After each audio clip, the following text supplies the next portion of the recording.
তো হেই ভিউয়ার্স, কেমন আছেন সবাই? আশা করব সবাই ভালো আছেন। তো আজকে আমরা এক্সপ্লেন করছি বেওয়ুলফ অ্যান্ড গ্র্যান্ডাল মুভিটা। আর এই মুভিটা বানানো হয়েছে খুবই সুন্দর একটা গল্প নিয়ে। তো এই জন্য আমি বলবো ভিডিওটা শেষ পর্যন্ত দেখার জন্য, আর নয়তো অনেক কিছুই মিস করে ফেলবেন। তো চলুন কথা না বাড়িয়ে শুরু করি আজকের ভিডিও। তো এই গল্পে শুরু হয় ড্যানল্যান্ড নামের একটা দেশ থেকে, যেখানে আমরা দেখতে পারি একটা বিশাল বড় ট্রলের বাচ্চা গ্র্যান্ডেল খেলাধুলা করছিল। তবে তখনই ট্রল একটা শব্দ শুনতে পারে, মানে সে ঘোড়া আসার একটা শব্দ শুনতে পারে। আর এইটা দেখার পরে ট্রল তার ছেলেকে নিয়ে দৌড়ে এখান থেকে পালিয়ে যাওয়া শুরু করে। তবে খুব শীঘ্রই রাজা হটগার আর তার সমস্ত লোকজন মিলে তাকে ঘিরে ফেলে। আর এই জন্য ট্রল তার বাচ্চাকে পাহাড়ের নিচে রেখে দিয়ে সে দ্রুত যায় তাদেরকে ফেস করার জন্য। সে তার বাচ্চাকে বলে যায় এখান থেকে যাতে সে না ওঠে। তবে আমরা দেখতে পারি একটু পরেই রাজা হটগার আর তার সমস্ত লোকজন ট্রলকে পুড়িয়ে দিয়ে তাকে পাহাড় থেকে সোজা নিচে ফেলে দেয়। আসলে ট্রল হচ্ছে মানুষের মতো দেখতেই এক রকমের জাতি, যারা কিনা একটু বেশি লম্বা হয় আর দেখতে পুরো পাহাড়ের মতো হয়। তবে যাই হোক, এখন রাজা হটগার এই কাজটা কেন করেছে সেটা আমরা একটু পরেই জানতে পারবো। তবে তখনই রাজা হটগার দেখতে পারে যে তার ছেলে গ্র্যান্ডেল এখানে দাঁড়িয়ে আছে, মানে ট্রলের ছেলে গ্র্যান্ডেলকে সে দেখতে পারে। তবে সে তাকে না মেরে সেখান থেকে জীবিত রেখে দিয়েই চলে যায়। আর এরপরে যখন গ্র্যান্ডেল পাহাড় থেকে নিচে নামে আর তার বাবার ডেড বডিটার কাছে আসে, তখন সে তার সম্পূর্ণ শক্তি দিয়ে তার ডেড বডিটাকে টানার ট্রাই করে। তবে যখন অনেক শক্তি খরচ করার পরেও কোনোভাবেই সে তার বাবার বডিটাকে টানতে পারছিল না, তখন সে খুবই নির্মমতার সাথে একটা তলোয়ার নিয়ে তার বাবার মাথাটাকে দুই ভাগ করে ফেলে। আর এরপরে শুধু মাথাটাকে নিয়ে সে এখান থেকে চলে যায় তার গুহার দিকে। তো এরপরে গল্প চলে আসে 25 বছর সামনে। আমরা দেখতে পারি এখন গ্র্যান্ডেল অনেকটা বড় হয়ে গেছে, তবে তবুও সে কোনোভাবেই তার বাবার মৃত্যুর বদলা নিতে পারেনি। এই জন্য সে প্রচণ্ড আপসেট হয়ে থাকতো।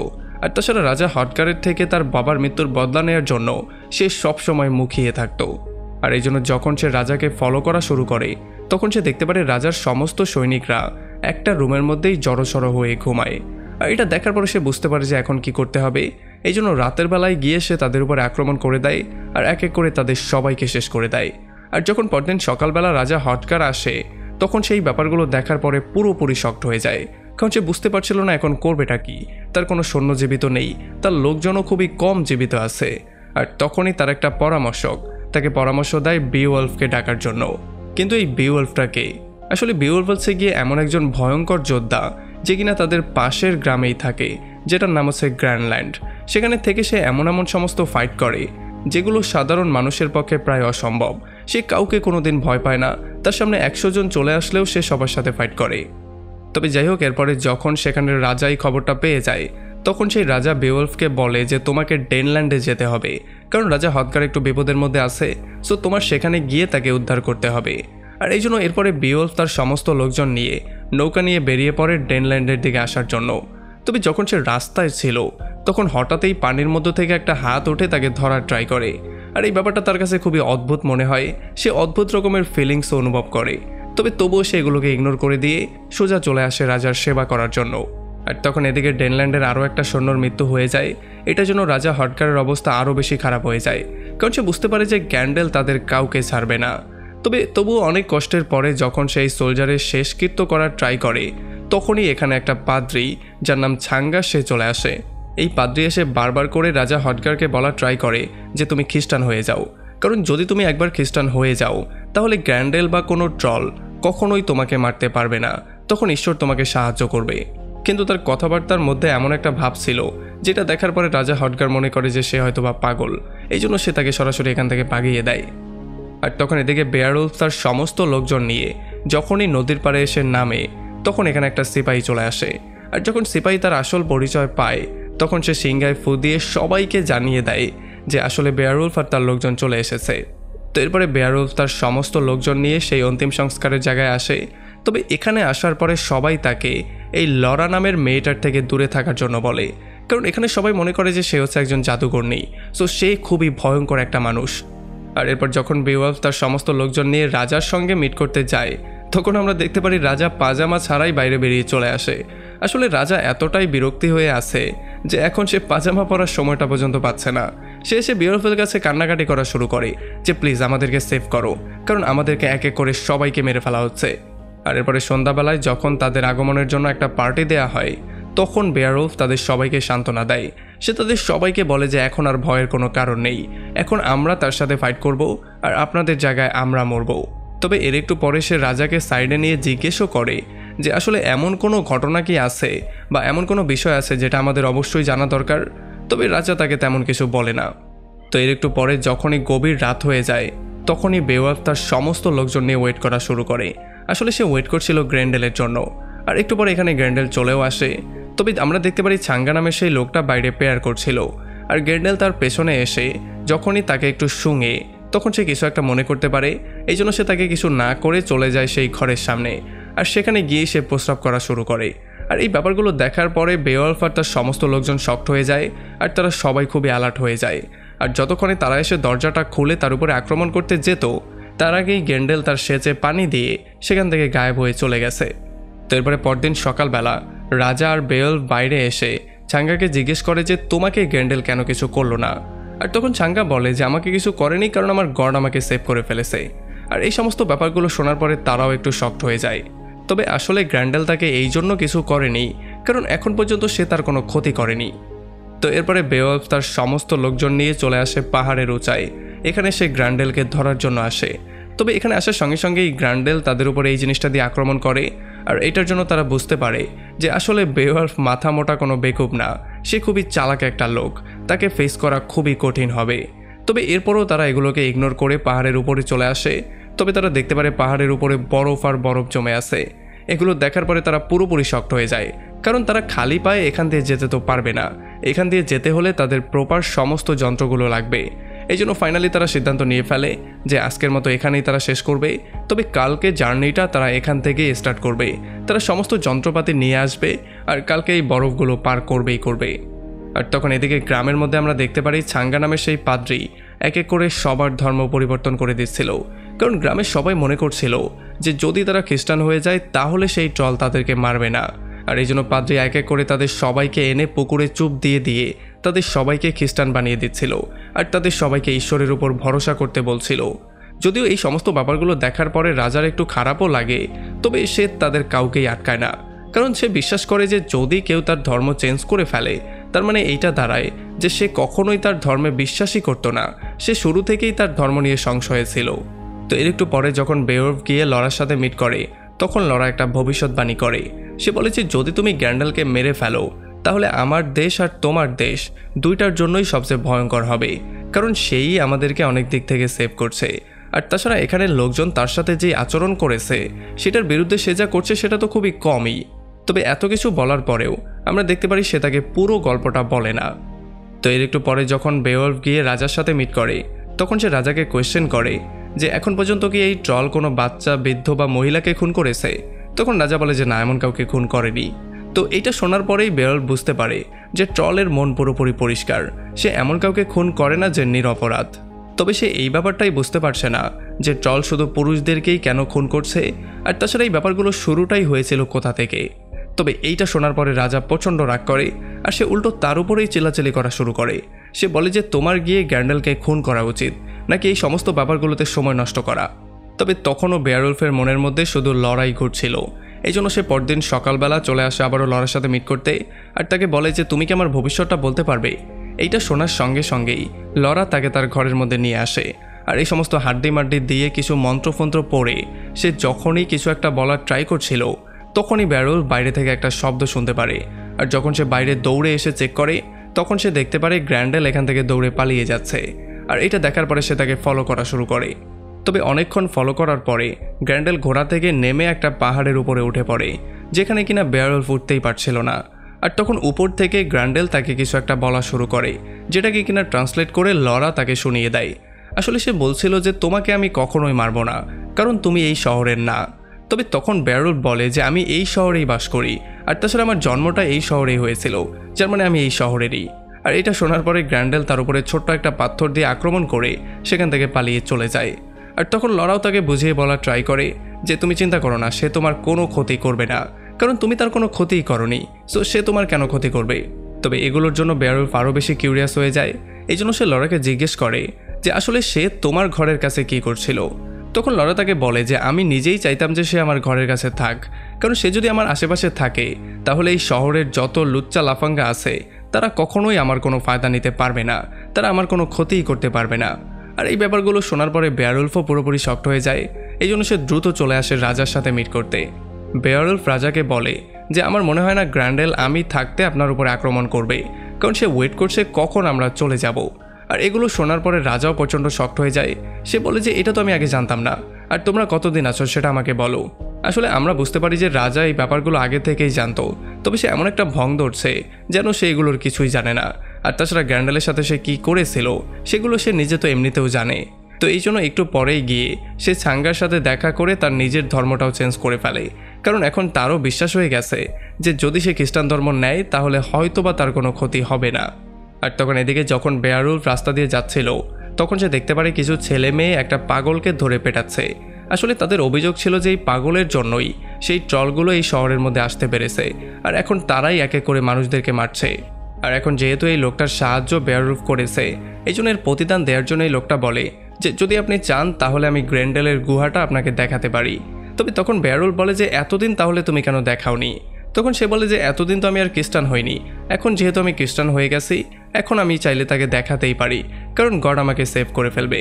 এই জন্য সে তাদের সবাইকে নিয়ে আসে গ্র্যান্ডেলের গুহা দেখানোর জন্য, মানে যেখানে সে থাকতো সেই জায়গাটা দেখানোর জন্য।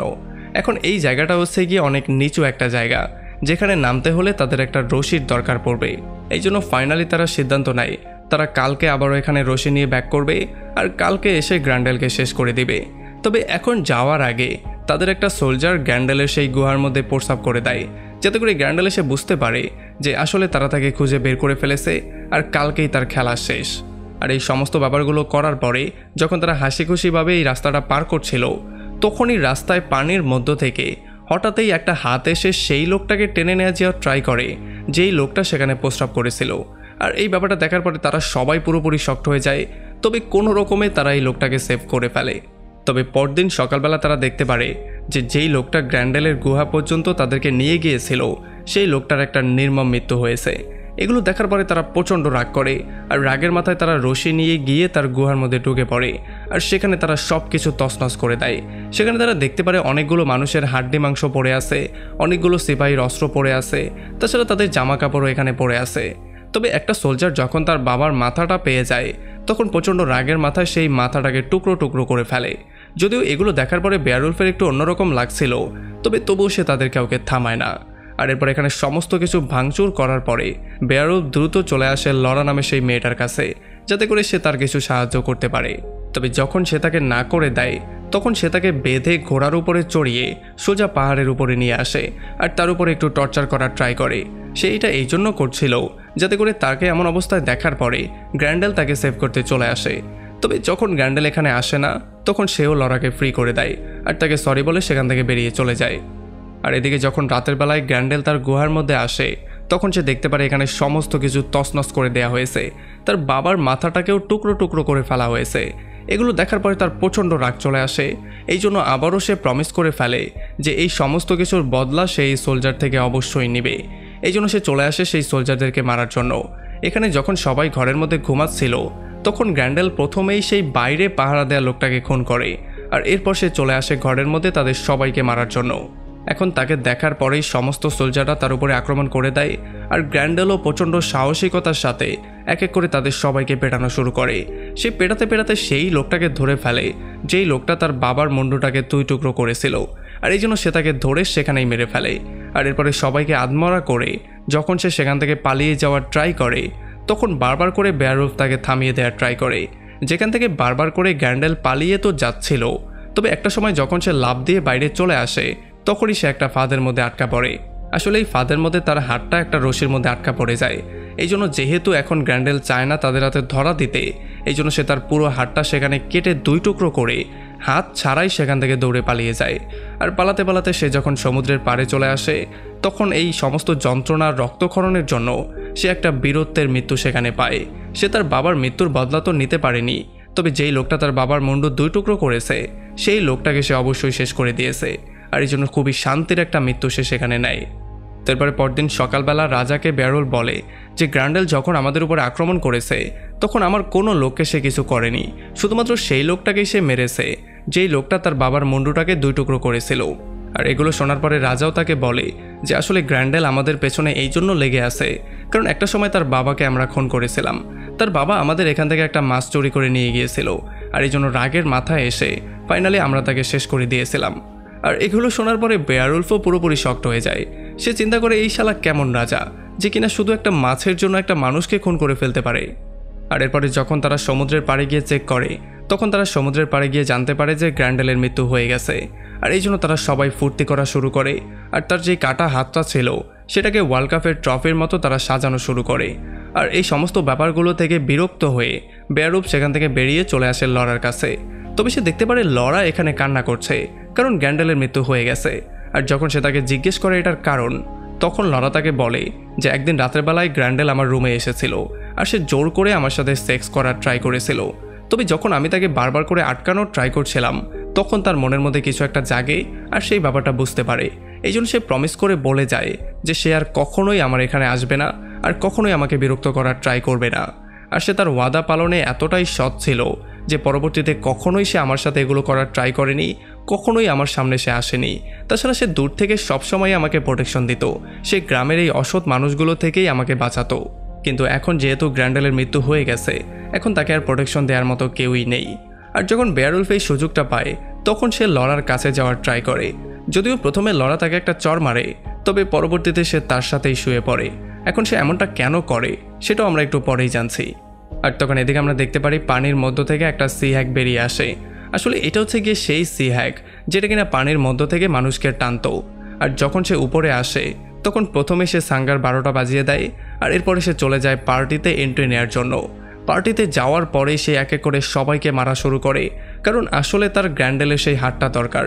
আসলে গ্র্যান্ডেল হচ্ছে গিয়ে তার ছেলে আর এটা হচ্ছে গিয়ে তার মা। এই জন্যই সে চায় তার ছেলের হাতটা নিয়ে যাওয়ার জন্য। আর এই জন্য সে তার নিজের হাত দিয়ে এক এক করে তাদের সবাইকে শেষ করে দিয়ে ফাইনালি এখান থেকে হাতটা নিয়ে চলে যায়।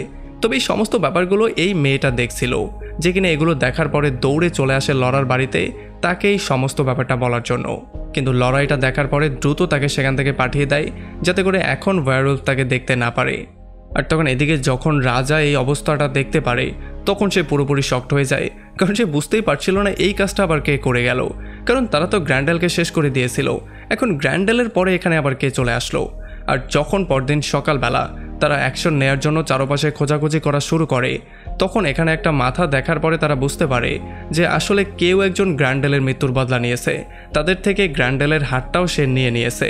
আর এই জন্য চারপাশে চেক করার পরে যখন তারা গ্র্যান্ডেলের গুহার মধ্যে চলে আসে তখন তারা চারপাশে খোঁজার পরেও তেমন কিছু পায় না।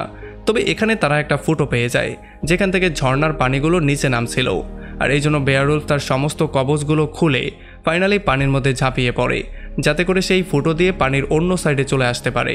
আর যখনই সে নিচে নামে তখন সে দেখতে পারে এখানে গ্র্যান্ডেলের লাশটা পড়ে আছে আর তাছাড়া এখানে অনেকগুলো স্বর্ণও ছিল। তবে তখনই এখানে সেই হ্যাক চলে আসে আর সে তার উপরে আক্রমণ করে দেয়। আর যখন তাকে আদমরা করে সে তাকে শেষ করতে যাচ্ছিল তখনই বেয়ারউলফ একটা পাথর দিয়ে তার মাথায় মেরে তাকে একটু আদমরা করে ফাইনালি তার তলোয়ার দিয়ে তাকে সেখানে শেষ করে দেয়। তবে তখনই এখানে সেই বাচ্চাটা চলে আসে যেই বাচ্চাটা কালকে রাতের বেলায় লরাকে খবর দেওয়ার জন্য গিয়েছিল। আর তখন আমরা জানতে পারি আসলে এই বাচ্চাটা হচ্ছে গিয়ে গ্র্যান্ডেল আর লরার বাচ্চা। আসলে লরা তাকে যেই গল্পটা শুনিয়েছিল সেই গল্পটা ছিল পুরোপুরি মিথ্যা। সেদিন রাতের বেলায় যখন গ্র্যান্ডেল তার রুমের মধ্যে গিয়েছিল তখন সে তার সাথে সেক্স করেছিল আর সেখান থেকেই তাদের এই বাচ্চাটা হয়েছে। আর এই জন্যই লরা সবসময় তাকে চাইতো কারণ শত হলেও তাদের একটা বাচ্চা ছিল আর এই বাচ্চার জন্যও সে চাইছিল তার সাথে সম্পর্ক রাখতে। আর এই জন্য গ্রামের সবাই তাকে পাগল মনে করতো, জাদুকরনি মনে করতো কারণ গ্র্যান্ডেল তাকে কিছুই করতো না আর সবাইকে গ্র্যান্ডেল মারতো। তবে এই বাচ্চাটাকে দেখার পরে বেয়ারউলফ আর তার কোনো ক্ষতি করে না কারণ এখন তার প্রতিও তার একটা মায়া জন্মায়। তো এরপরে পরদিন সকালবেলা আবারও সমস্ত সোলজারদের অন্তিম সংস্কার করা হয়। আর এই সমস্ত ব্যাপারগুলো দেখার পরে বেয়ারউলফ এখান থেকে চলে যাওয়ার সিদ্ধান্ত নেয়। তবে চলে যাওয়ার আগে সে চলে আসে লরার সাথে মিট করতে আর সে লরাকে বলে যে তুমি কি আমার সঙ্গে যাবে, আমি তোমাকে প্রমিস করতে পারি যে এখানে রাজার মতো তো আমি অবশ্যই হব না। তবে লরা তাকে সরাসরি না করে দিয়ে বলে যে তুমি আসলে এখানে রাজার মতোই কারণ তুমি একটা বাচ্চাকে অনাথ করে দিয়েছো। আর এটা শোনার পরে তার মনটা প্রচণ্ড খারাপ হয়ে যায়। এই জন্য সে সমুদ্রের পাড়ে গিয়ে গ্র্যান্ডেলকে সম্মান, ইজ্জত, রেসপেক্ট এই সমস্ত কিছু দিয়ে ফাইনালি তার একটা কবর বানায় আর তাকে সেখানে সমাধিত করে দেয়। আর এই ব্যাপারগুলো লরা আর গ্র্যান্ডেলের যেই পিস ছিল সেই পিসটাও দূর থেকে দেখছিল। আর এরপরে ফাইনালি সে এই দুঃখ নিয়ে এখান থেকে ব্যাক করে যে সে কখনোই তার প্রেমকে আর ফিরে পাবে না, সে তার প্রেমকে আপন করে নিতে পারল না। আর এমনই একটা পয়েন্টে এই পুরো মুভিটা এখানে শেষ হয়ে যায়। তো আমাকে কমেন্ট করে জানান কেমন লাগলো ভিডিও। যদি ভালো লাগে তাহলে অবশ্যই একটা লাইক করবেন, আর যদি এখনও আমাদের চ্যানেলটা সাবস্ক্রাইব করে না থাকেন তাহলে প্লিজ করে ফেলুন। তো আমাদের দেখা হবে অন্য কোনো ভিডিওতে অন্য কোনো একদিন। Till then, take care.